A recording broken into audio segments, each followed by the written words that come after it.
Hey guys, welcome to the Winkle Podcast, a podcast about all things influencer marketing and the creator economy. I'm Rahul, co-founder of Winkle, and I'll be your host. On this show, you can expect valuable insights from the world of content creation, influencer marketing. Expect some insights on the evolution of influencer marketing, and we'll make sure to have interesting people from this world onto the show. On today's show, I have Nikhil. Hey Nikhil. Hey guys, hi Rahul. Nikhil is my co-founder at Winkle and a buddy from college. We've known each other for almost 8 years now. On today, a rough outline on what we'll be talking about. We'll keep it sort of open-ended, right? Today I wanted to cover a few things around the fundamentals of influencer marketing, how we see it evolving, right? How was it in the past? How is it today? And how we think it's going to be in the future, and how Winkle fits in here, right? So we'll sort of cover some points on why we started Winkle and what we think is going to happen in this space. So let's jump right in. I have a couple of points, to sort of Sure. help us guide us through this conversation. Um, and the way we will do this, Nikhil, is I will ask you a bunch of questions. You can sort of share your view. I will add my points on that, and we can take it from there. Yeah, works. Yeah, yeah. Even I have some points, so we can just shuffle between each other, and we can get going. Great. So let's get started with the most basic question, right? What is influencer marketing? Because personally, when we interact with a lot of brands, right, Right, and people in general, they sort of tend to confuse influencer marketing, celebrity marketing, right? So it's a lot right, of use. It's used very interchangeably, right? So right. what do you think is influencer marketing? As someone who sort of built a company in this space over the last 3 years, right? What do Right. you think is influencer marketing? Yeah. So what I see as influencer marketing is basically, there are people in this space, say they have different niches or say they have different interests, right? And there are certain thought leaders in these niches and spaces where, their opinion is heard by other people, right? So what happens is over a period of time, these people get a following of their own where, their followers listen to them. They think that, what they're saying is going to add value. Once that starts happening, you see that person slowly turning into an influencer, right? An influencer is nothing but someone whose word is heard and is taken, how I would say, their word is given value, and people derive value out of their words, right? It could be words, it could be content, it could be videos, anything, right? So essentially, in an ideal case scenario, what I would say is influencer marketing is basically a person who's become an influencer, right? They use a particular product or they use a particular you know uh, service or anything of that sort, and they really like it, right? That becomes a point of topic in what content they already create, right? They need to have some niche which already exists, right? They can't be an influencer for just promoting products, right? Hmm. You could be, it depends. If you're in the beauty space, that typically happens where you're promoting certain products and so And on. But reviews also, right? Reviews reviews also there. also, exactly, right? But it depends on the space, but it cannot be primarily reviewing brands, right? So what happens is typically they have a following which follows them for a particular reason. It could be their particular take on it, it could be their first review on a particular phone or a particular makeup brand, or a particular piece of clothing, anything like that, a new brand reveal or something like that, right? But influencer marketing fits in where they use a particular product, they really like it, and they think, hey, I want to talk about this brand, and if the brand is willing to collaborate with me, that's great. I even get paid for it, right? I promote Sure. something that I like, and if I drive value to my customers, then they also love it, right? That is Got it. typically influencer marketing in the ideal case. Got it. I also have a point to add here, right? So fundamentally, the way I think of influencer marketing, or let's say, let's identify influencers first. Now, these Right, people are typically people like you and me, right? They are not, famous, or they don't have a following because of, something like they're in a movie, or they're a cricket star, or they're a sports star, or they're a musician, or so on and so forth, right? While you can still call them as influencers as such, but in the context of influencer marketing, with respect to brands today, right? uh, at the most basic level, influencers are people like you and me. They are great storytellers, they're great content creators, and because of their ability to sort of create great content, because of their ability to sort of tell great stories, they sort of gather an audience over a period of time. And yeah, and these people, because they are sort of putting out their content online on any of these social media platforms, newsletters, so on and so forth, it's much easier for them to sort of gather a large audience, right? And hence, they become influential to that audience over a period of time, right? So Right. influencers typically begin as storytellers, as content creators, and over a period of time gather an audience, and hence, become influential, and hence are called influencers. But at the core, influencers are still content creators at heart, right? Like you look at the best influencers, they are some of the best storytellers out there. They make us laugh, Right. they make us think, they make us cry, so on and so forth, right? So at their heart, influencers are fundamentally still content creators, right? um, Right. which is very different from, say, a sports star or a celebrity who are often given a script to sort of act out in front of a camera when they're doing an ad or a shoot or whatever, right? Right. Whereas influencers that we are referring to tend to sort of create their own content. They write it, they shoot it, they edit it on their own, and they sort of upload it on their own, and then they engage with their audience also on their own, right? They don't have people doing each of the individual tasks, right? So sort of when they end up doing a lot of these things together, they sort of are a creator, and hence, by virtue of them having an audience over a period of time, become influential and else influencers, right? So that is Yeah, I have a question here. So, how would you put this? Like, say, there are many cults in this world, right? Like, as in right. they form cults. So, what's your opinion on a cult being a form of, influence or a community of people who follow a particular leader, right? Does Yeah. that does that fit as a, So as a the influencer?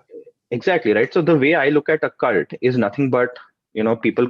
It's a community of people sort of coming together for a common cause, right? Right. Now, cult is on the extreme end of community where they Yes. sort of blindly follow that leader or that influencer in this case, right? Now, if you look at any cult, it's usually around a specific identity. It's around a leader or a specific idea or so on and so forth, and that itself is the story. That itself is the content. If you talk Right. about a leader in specific, he's probably, like, you look at any cult form around an individual, right? He or she is probably a great storyteller. He or she is probably a great orator, right? Right. Now, People just follow him for his charisma and the way he can portray his opinions, right? That is what gets people into the whole cult. It's more about the person than about what he's trying to sell. Like, people just blindly follow people for that reason, right?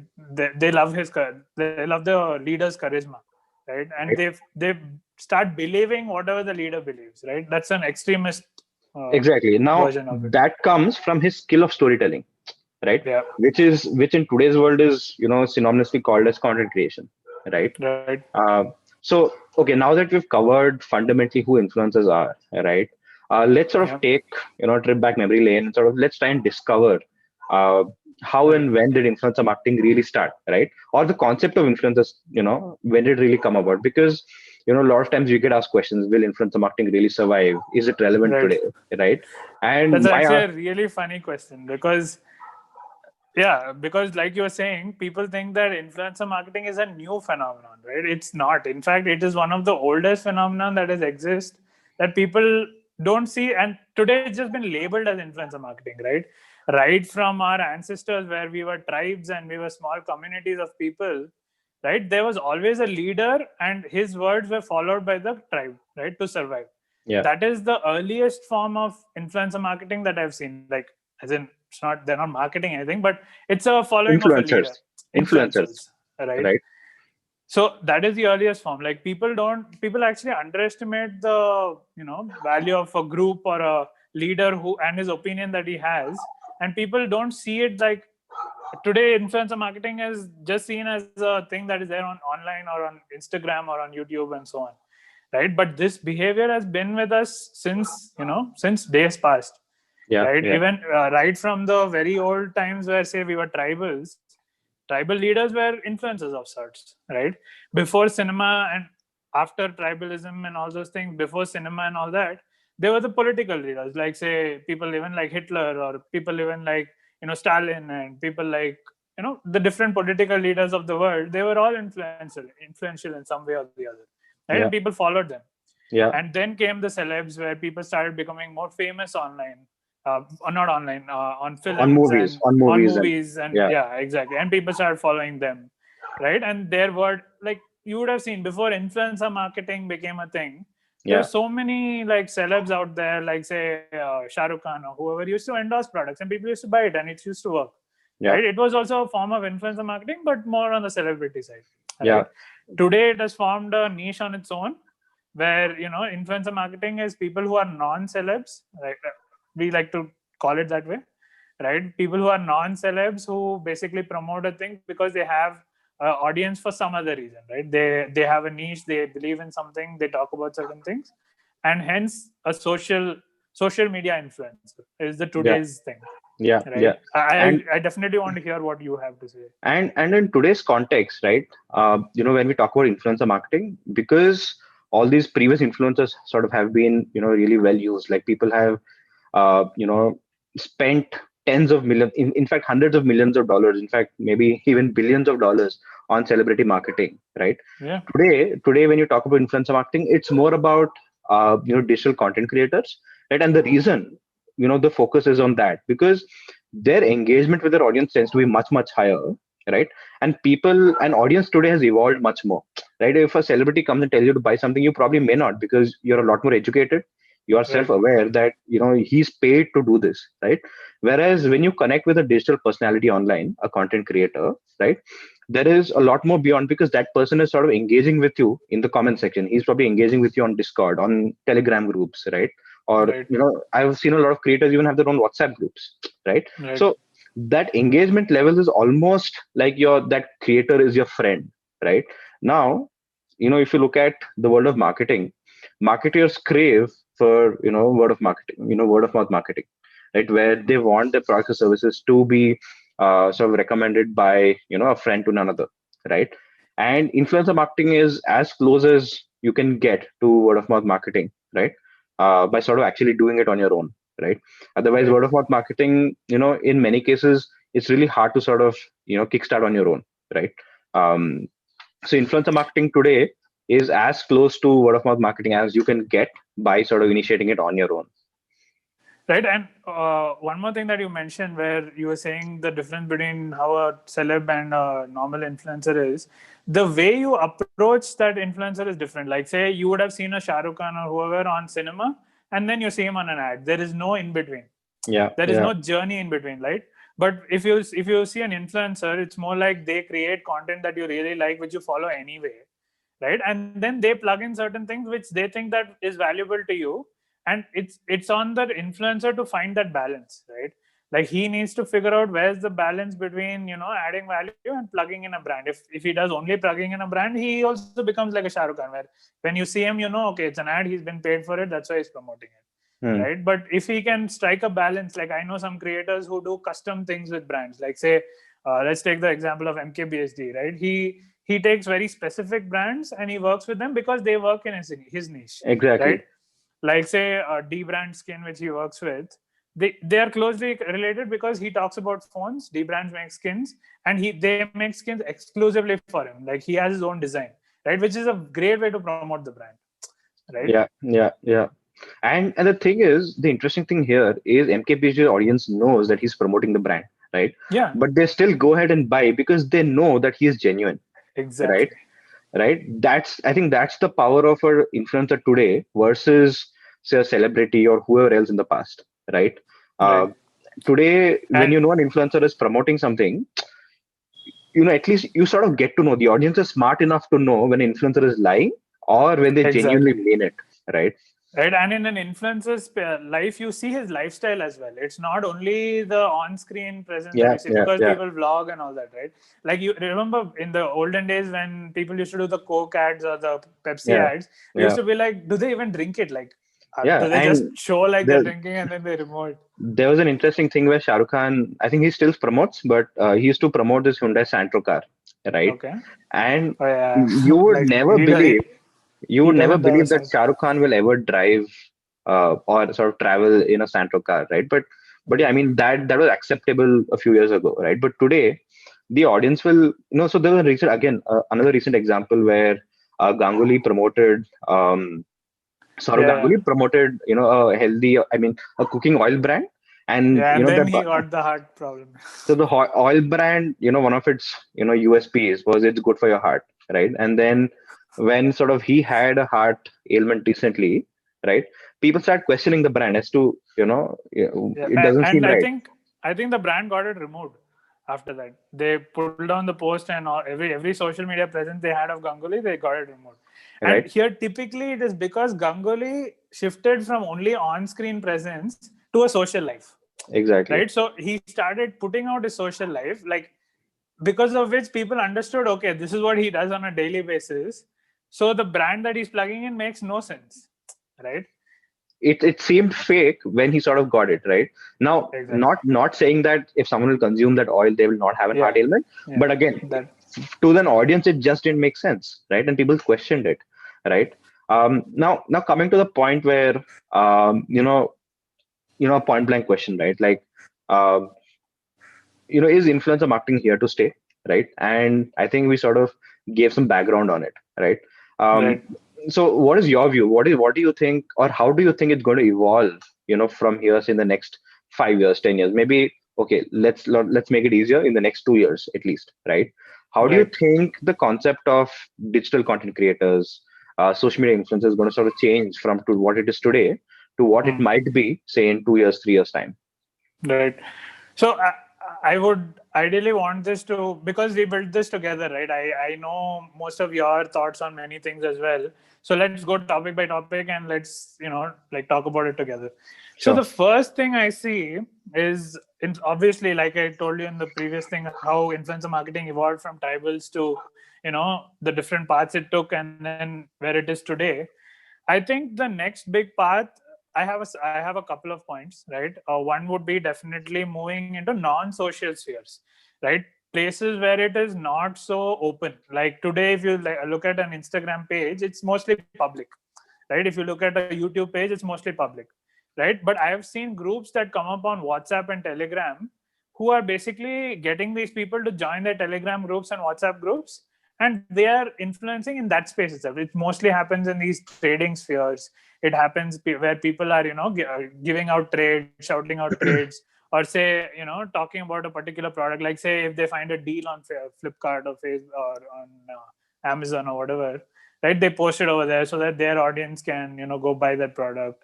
Hmm. And even Patreon and all those things are picking up where you have an exclusive club which is not public, where you can Yeah. share exclusive information with these people, and the creator also tries to make money out of it, right? Because it's exclusive, and he can promote things in a more better way. Like he can give genuine reviews. He can, Sure. it doesn't have to be public.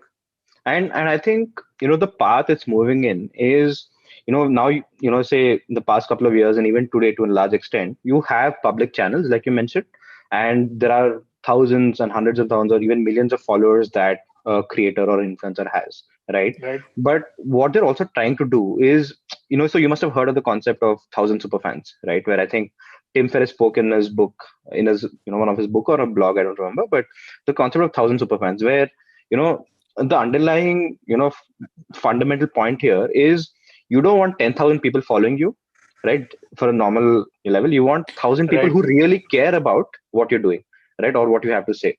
So when you have a small set of people that really really love you versus a large group of people who may or may not like you, right? Who just have interest, right? Who In fact, this is what we really tried in our initial days. If you remember, we wanted to get those 10 people who loved us rather than 100 people who are like, okay, it's fine. Right. So I Right. see a lot of these creators and influencers going down that path where, say a Tanmay Bhatt, for example, might have, 5 million subscribers on YouTube or a 4 million subscribers. He wants to sort of really engage maybe a few thousands of them, right? Right. At a much deeper level, right, than he would do with everyone else, right? Right. And because of that, these creators are forming their own private communities, right?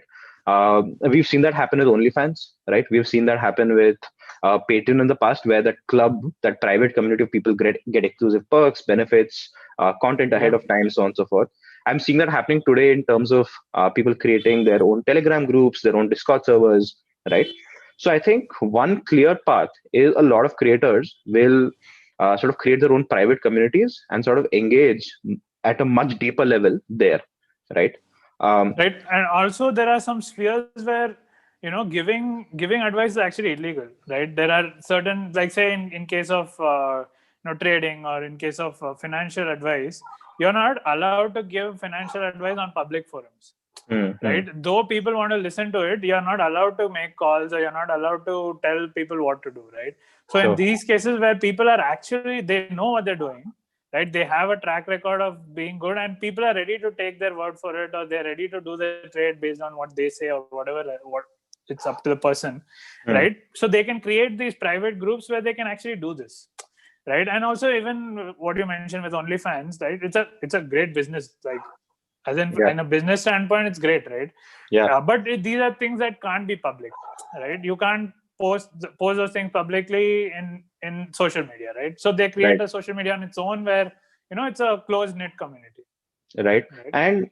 And today's social media platforms are just serving as distribution platforms for creators to build their own private communities, right? Yeah, A creator might start off, get to a million followers on, say, YouTube, or million subscribers on YouTube, or a million followers on Instagram, and from that he or she will probably carry forward, say 10,000 people onto their private communities, right?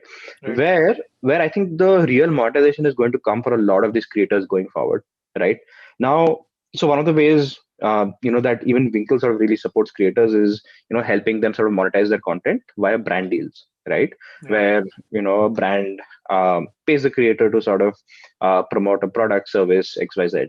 Now, the future is going to be where brand deals obviously will remain, right? Because that's a way brand can really leverage to sort of get in front of an audience, right? But another way that creators are really sort of exploring and sort of haven't gotten really deep into the West, right? At least in the West, and probably starting seeing some early trends in India, is where they monetize from that private community, right? mm, Now, say for example, you have a creator who has a million followers. Now, not all million of them will pay the creator for something, right?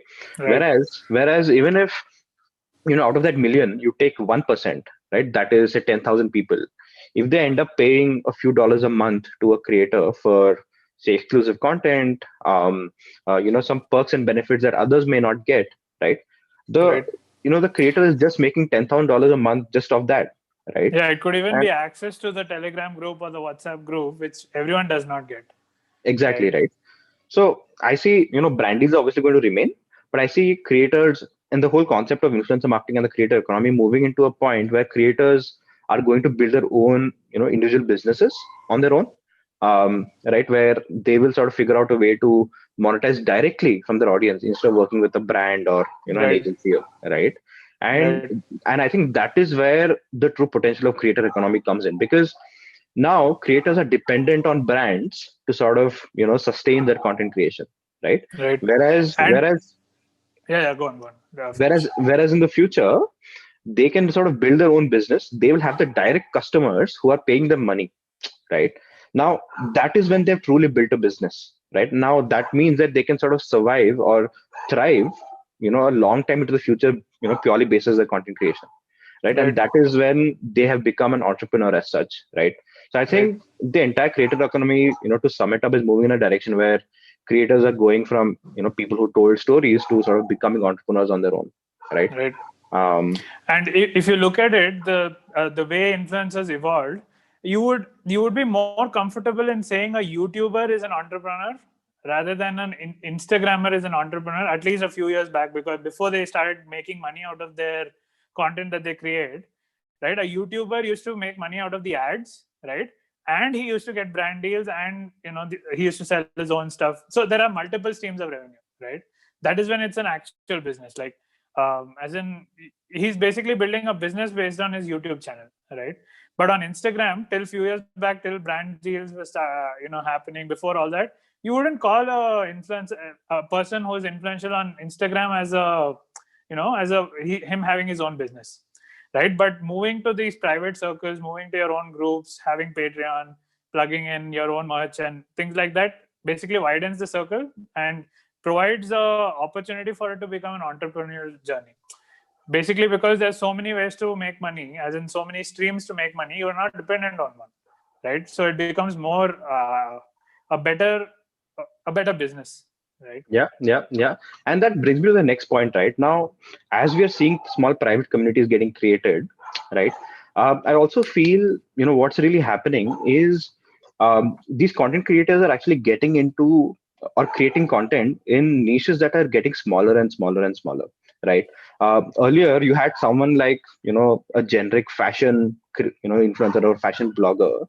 Today, there are probably 20 or 30 odd, sub niches under fashion itself, right? Yeah. Someone is just doing styling videos, someone is just talking about um, office wear, someone is just talking about things to wear to college, right? Now, what's really happening is because when you talk about Instagram or YouTube, right? Because on the other platforms out there, uh, content creation is almost free, right? You just need to have a phone. Yeah. You need to have a phone. You don't need a fancy setup, and distribution is also free as well, right? As long as you're good, you will sort of gather an audience online, right? Yeah. So now when you sort of the cost of content creation and distribution is cheap, it means that it's opening the floodgates. A lot of content creators are saying that, hey, even sort of I can sort of gather that status, I can have an audience, and I can share what I want to express, right, with almost zero cost, right? Now that is enabling people to sort of talk about the smallest of niches and subcultures and whatever. And that is where I feel the biggest shift is going to come, because this is essentially going to disrupt the large media companies and large content companies, right? Now, if you expect, let's take Disney as an example, right? One of the largest content companies in the world, make movies, shows, all sorts of things, right? uh, Yeah. Now if you expect Disney to make um, you know a show or a movie about a really small subculture or a niche, it does not make financial sense to them, because they will not have enough audience, they will not be able to pay back the cost of creation, right? Correct. Whereas an individual content creator sitting in some bedroom in some town of India, he can talk about a small topic, a niche that probably has an audience of even say just 5,000 people at max, right? Yeah. But that's enough for him, right? Because um, because he's paying nothing to create, nothing to distribute, right? And he can sort of express himself the way he or she wants, in no matter how small the niche or the subculture seems, right? Yeah. And And to the influencer, it's not just a business. He really cares about that niche. Right. right, That's why he picks that niche. exactly, right. Now, because he's talking about such a small topic, he's going to gather a highly loyal and highly engaged audience, right? Who's going to value his opinion in that niche or that topic or that area of interest, right? Which is really, really small. Yeah. Whereas a big content company can never sort of make content that deep, right? They will sort of try to keep it broad enough to appeal to a larger audience, and hence sell movie tickets or get enough streams on Netflix or so on and so forth. But a content creator does not care about all that, right? Like, even if a content creator has like we said earlier, 1,000 highly engaged followers, that's enough for him to sustain, right? Yeah. And just take a look, right? Like, when you opened Instagram this morning, you probably consumed a lot of content from individual creators than Yeah. big companies, right? In fact, more than 90% of content that you consume today is from individual creators, right? Right. Be it your Instagram feed, be it your WhatsApp, Telegram, be it YouTube, right, Twitter, whatever. Whereas, from big media companies, you're only consuming content when you watch Netflix, when you sort of go watch a movie or a TV show, right? Yeah. So I think that is where, by the sheer volume of content being created from individual creators, I think that is, going to disrupt the big media companies in a big way, right? Uh, Right. and wanted to just ask a question here right now. Say you've been sort of looking at and actually we've looked at a lot of creators, like got thousands of creators, what works, what doesn't. What is the most smallest niche of a content creator that you've come across? Yeah, I was going to give you two examples, two weird ones. Mm-hmm. I saw one guy. He has around 6,000 ish followers. He Mm. talks only about belts, Okay. right? And he talks about different ways to style different belts. As in, if you pick a belt, how do you pick the outfit for that belt? Mm. Right? How do you pick the shoes for it? How do you match brown with brown? How do you match black with black, gray with black, and so on? Right? Okay. How do you fit the shirt so that the belt is seen what kind of belts, how do you get bling So it's only belts? around belts, is it? Only around belts. Okay. Right. The other one is a person who basically collects Hot Wheel cars. Okay. Right. He only collects Hot Wheel cars, and he has more than, I think, a few thousand, I'm guessing. Right. All different types, and they're all. He has some in mint condition, some in some used, some and some models also. Right. Like he basically collects cars and mostly Hot Wheel replicas of cars. So that is one of the weirdest things that I've seen. Got it. And I think, yeah, I mean, personally, even for me, right? So, a lot of content creators that I also tend to follow are in such small niches that they'll probably never get more than 100,000 followers ever, right? Yeah. But they're monetizing it so well that from that small engaged audience that, they're able to sustain it, for a long period of time. They don't Right. have to depend on, many of these content creators also tend to be, they have a day job and then they're also doing it out of passion, right? But my point is, because, they're able to do that, right? They have that audience's attention, whereas that attention is something even big companies are sort of fighting for, right? Right. And I feel that, I think going forward, big companies will have to actually work much much harder to, get that same attention that, some guy who in a very really small niche is sort of gathering from that same audience, right? Right. Because fundamentally the way content gets monetized is through attention, right? Only Yeah. if you have attention, you can do brand deals, you can sell them content, perks, XYZ, right? But I Yeah. think the fundamental currency of, content is, Attention. Yeah. that attention, right? Yeah. And now, because attention is sort of getting distributed among thousands of smaller creators, I think big companies are going to have to work that much harder to sort of keep their audience, engaged or entertained, right? Yeah. Like, Talking about these platforms and how people are distributing and it's free and all those things. Uh, Predominantly today we are seeing platforms like say Instagram and YouTube and TikTok till it was there that were picking up. But what do you think about these smaller platforms like say Josh or ShareChat or these kind of platforms which are picking up? What do you see there? Like, do you see anything happening there? So I think, so I mean, it's too early for influencers to get created on this platform because they don't have a large enough audience yet, right? But I think, some of the platforms actually do have. So, for example, ShareChat has about 100 million DAU right now, right? Yeah. And there are accounts with millions of followers, right?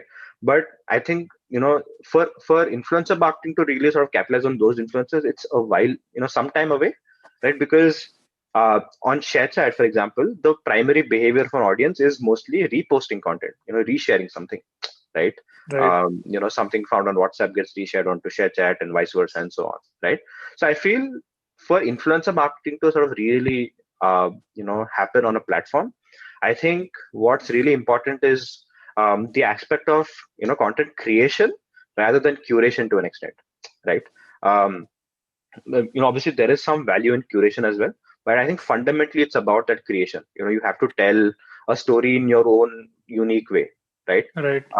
I think, but don't you think this is a great opportunity for influencers? Like today, what's happening? People, like you said, people are creating less on these platforms.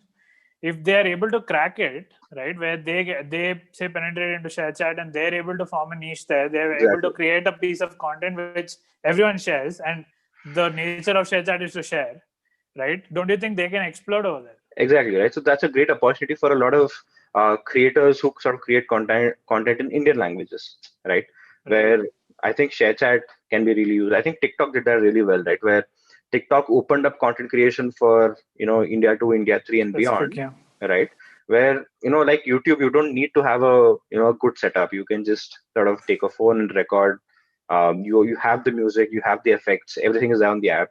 You just have to sort of be on the camera, um, you know, present yourself well, in a dance, singing, these small 15-second, content bits, and I think you're done, right? So I think that presents an opportunity where any new platform that comes in, creators who get started early have a much better advantage than others, right? Like Right. if you look at, the best YouTubers today with tens of millions of followers are the ones who started off on YouTube, a long time back, right? Um, Yeah. Again, let's come back to say MKBHD's example, right? He probably started off on YouTube, I think, in the early days of YouTube itself, right? Almost, Yeah, I think, 10 10, years back, 15, 11 10, years back. 15, yeah, about 11 years back, right? So I think with any new platform that comes in, you have to get an advantage for creators is if they're able to get on that platform early and capitalize. It's a big edge over the others, right? Whereas Right. because you're early, you sort of have that early audience. You're able to sort of use the platform much better because there's less saturation, right? Whereas Right. today, if you have to get to a million followers on Instagram or YouTube, right, it's a lot more work, right? Not saying it's not possible, it's a lot more work. So I think with new platforms, creators who can sort of capitalize on that early opportunity have an edge over the others. And also they come off as thought leaders in that space because they are the first movers, right? And people who come after them are, they get called as, he's just copying him, or he's Yeah, copying this creator or that creator. right. And also, I think from an influencer marketing standpoint, it's a great opportunity for brands as well. When you sort of get onto a new platform with a new creator, early, a brand can sort of exploit that, or rather leverage that really, really well. Because after a point, that platform is going to get saturated with more influencers and hence more branded content, more clutter, right? So I think even Right. when a new platform comes in, it's a great uh, advantage for brands to sort of take a look at, Right. right?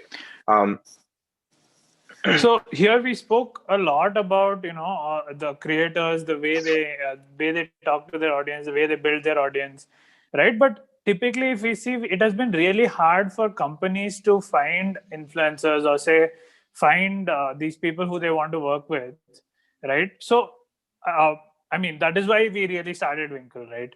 So, what are your, like? I want you to tell people like why we started Winkle. Yeah, I think coming back to, I think we gave a lot of background on that, right? So Yeah. as as content creation becomes cheaper, distribution becomes cheaper and easier, right? There are going to be a lot more creators online, right? There are going to be a lot more niches they're going to be creating content in. There are going to be a lot of subcultures, right? So, from say, 15 years back or 10 years back when the early days of YouTube, you probably had 50, 100 creators to now a few hundreds of thousands of content creators in India alone, right? Maybe more than a million also, right? It's really hard to say. Uh, so when you have that many creators, how do you discover them, right? As a brand or as someone wanting to collaborate with them, how do you really discover them, right? Unless you already know of them. Say Exactly. you follow a creator in a specific niche. Now, as a brand, you want to work with 50 other such people.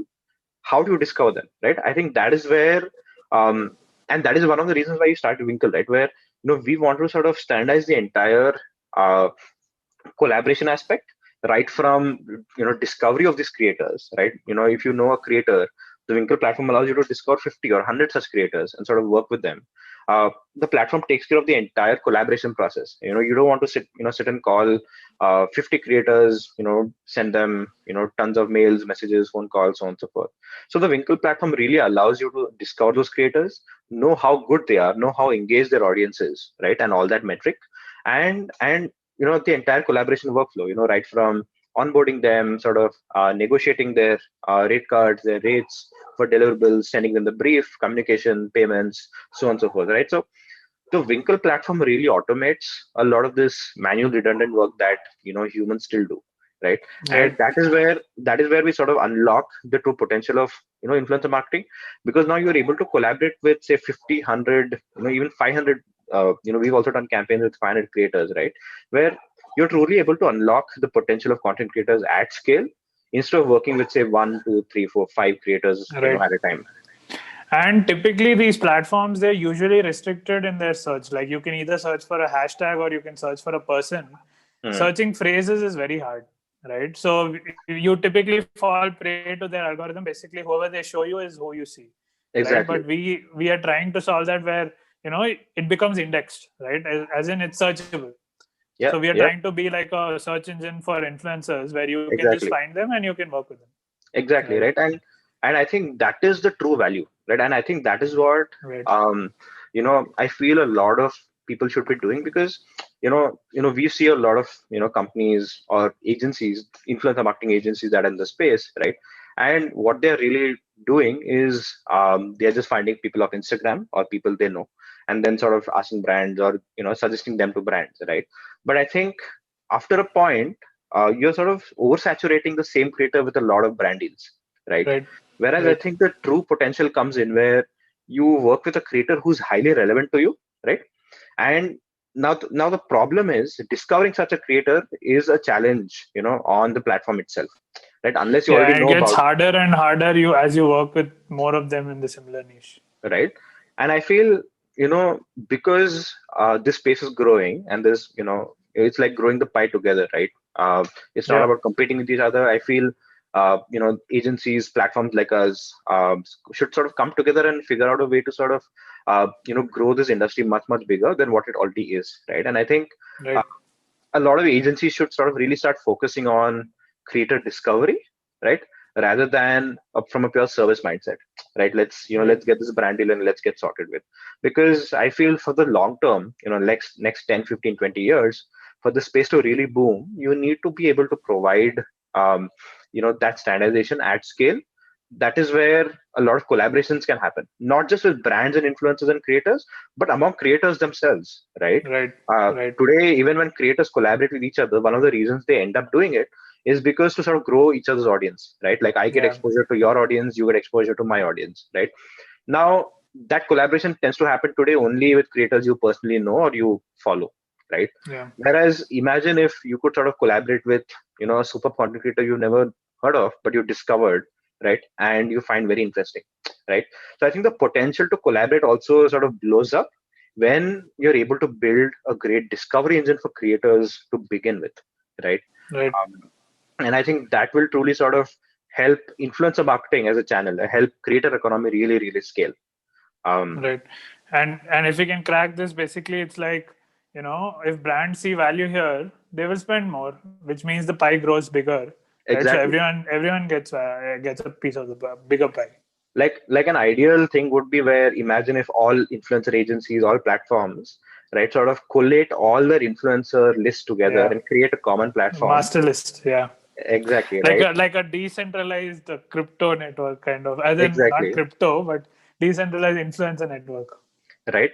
Now, I think that's obviously the ideal case where imagine if sort of everyone in the space are able to collaborate to create a list that's so big that solves the fundamental problem of discovery itself, right? But yeah, I mean, Right. I think we are some time away from that. So Um, it adds so much value. It adds value in the positive and the negative. Like reviews can be shared across companies. The nature of working, costs, everything can be shared across companies. Even negative reviews, like if you say you want to blacklist someone or blacklist a brand or whatever, like people would be more professional, and they would not want to have these negative reviews because they're yeah, shared across multiple platforms. Right? It's a common exactly. platform, as in Yeah, it's a yeah, common database where it's yeah, shared. yeah, yeah. And how do you think, so we've discussed, quite a few aspects on the beginning of influencer marketing, Hmm. influencer itself as a concept, how Winkle plays a role here, right?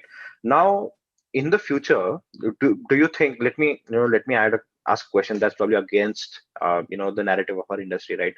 Do you Hmm. think influencer marketing will become saturated? Do you think at some point in the future, audience will stop, believing influencers or their reviews or their content, and hence, they become ineffective? What is your view on that? Yeah. So I really think it's a market dynamic, right? You see people changing, and you change to adopt for that, right? It's basically how the market plays out, right? Now you see influencers basically getting called out, or telling that you basically got paid for this and so on, right? The market eventually evolves, right? People will figure out, okay, this is not working.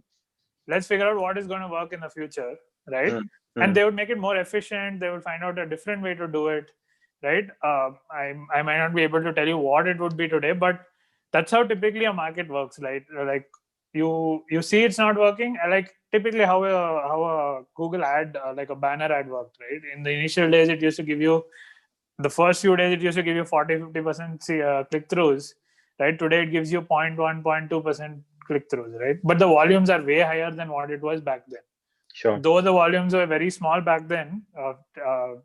So even 40-50% was not that big a market share, but today the volume is so high that even 0.1 0.2% is valuable, right? Mm, mm, The same way with creators also, it will eventually get saturated, where there will be some value because there's so much volume, right? But there will be people who will figure out a new niche or a new way to do it, Yeah, and yeah. that will start becoming the new trend. So yeah, so interestingly, what I started noticing is a lot of creators today are very upfront about a brand they're working with, right? Yeah, So the for good. example, Yeah, so they will make it, so upfront. They will sort of give a disclaimer that hey, this is a branded video, this is a sponsored video, and you know the fact that they are being honest about it, I think that yeah, builds more yeah, audience trust, exactly.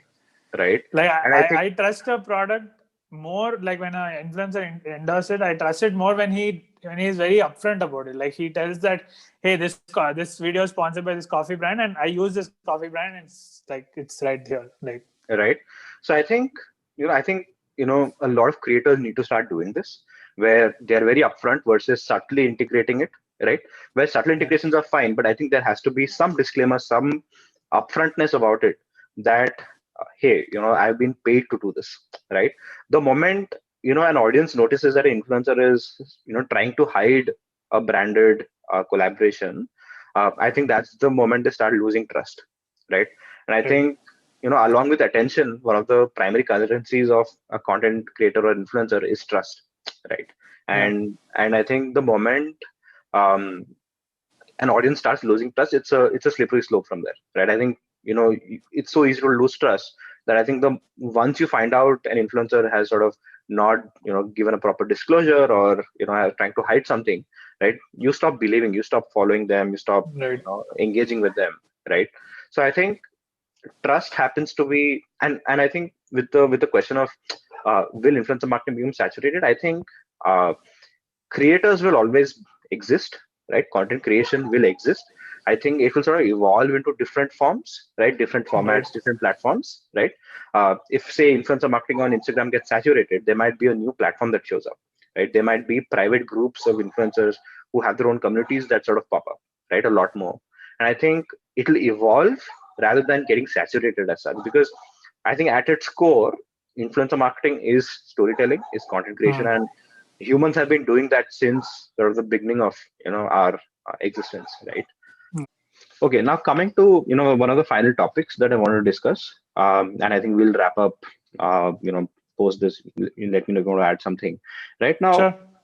So now there's so many brands that are working with creators, influencers, but again these brands are sort of early adopters in that sense, right? Where influencer marketing has still not become mainstream. It's Yeah. in terms of dollar spent, a large part of that still goes towards Google, Facebook, offline ads, so on and so forth, right? So what do you think will it take for influencer marketing to become mainstream, where it's comparable in terms of dollar spent, right?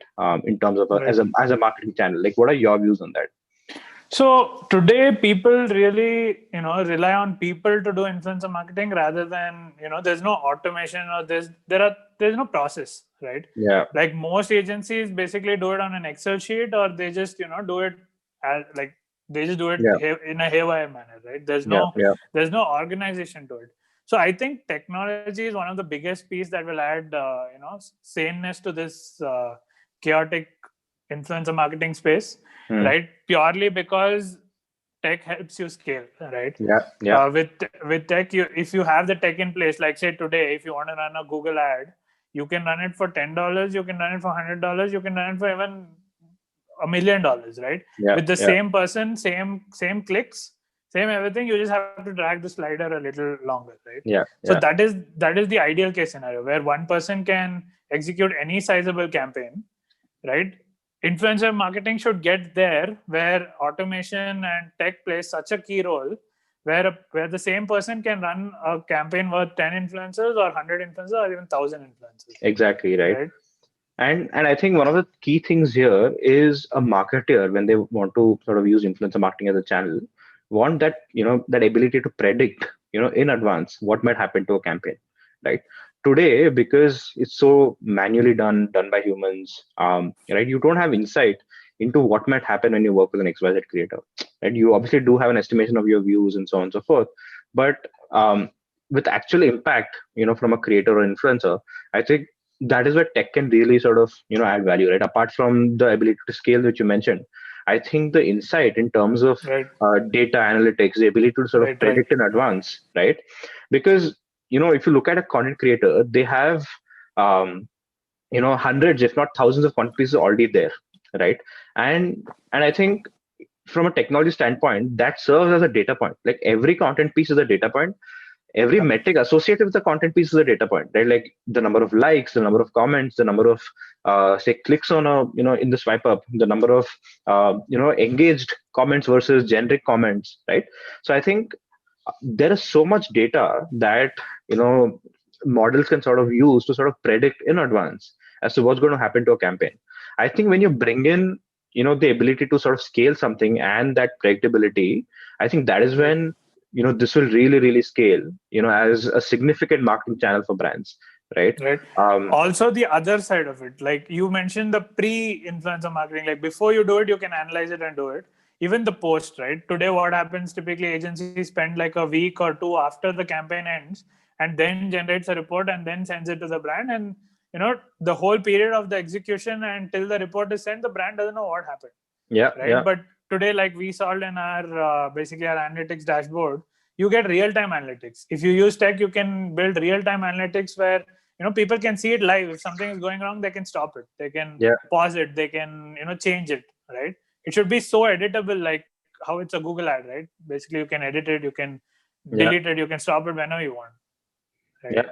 And I in think fact in fact a really good thing that you mentioned last week was the stock market thing. Like now, say when you're trading in the stock market, you can set stop losses, you can set your targets, and basically trades happen at that point, right? So imagine in influencer marketing, like you can set your your click throughs, your say cost per click, and so on, right? When it crosses that, it automatically either disengages or it bumps up the budget, yeah, right? If yeah, we can automate all these things, we can plan ahead and we can scale much faster. exactly. Uh, and I think technology should be used a lot more as a key enabler, right? Uh, to really make a few things possible for marketers, for influencer marketing as a channel to really, really scale, right? And yeah, I mean, I think hope we sort of managed to do that and managed to build that. And yeah, I think Nikhil, any final closing thoughts? So before we close, I wanted to know what you think, and even I have some thoughts on the future of influencer marketing, right? The way ahead. How do you think that it's going to evolve? So I think some key comparisons, right? Today you have big macro influencers. Macro influencer, people say more than 300K or 500K followers. There's a rough definition. Right. So I think today brands work with macro influencers a lot more, or a lot of money spent there.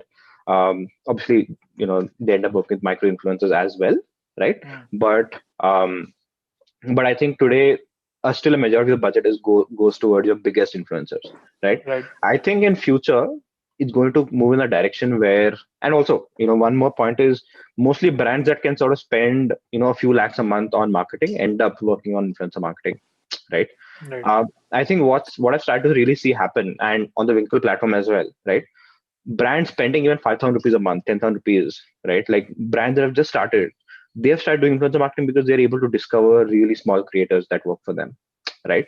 So I think. And do you think it's inevitable for every brand that they will get into influencer marketing, or do you think there will always be some niches that are left out, or I think, I mean, think of it this way: any brand that can advertise will get into influencer marketing, right? Because any brand that is advertising is actually trying to tell a story. At the core, Right. influencer marketing is about storytelling. It's about right? story, yeah. Right. So I think they will get there. Obviously, there will be early adopters like your D2C brands today, and there will be a lot of big, say, traditional companies that might sort of take some time to get into it. But eventually, say today, even a HDFC Bank uses Google for ads, Facebook for ads, Right. and a startup that started yesterday uses Google and Facebook for ads, right? So I think we'll also get there as an industry. But I think fundamentally, the major shift that's going to happen is the spend is going to shift from a lot of big creators to a lot of smaller creators with much better engagement, a much better connect with an audience, right?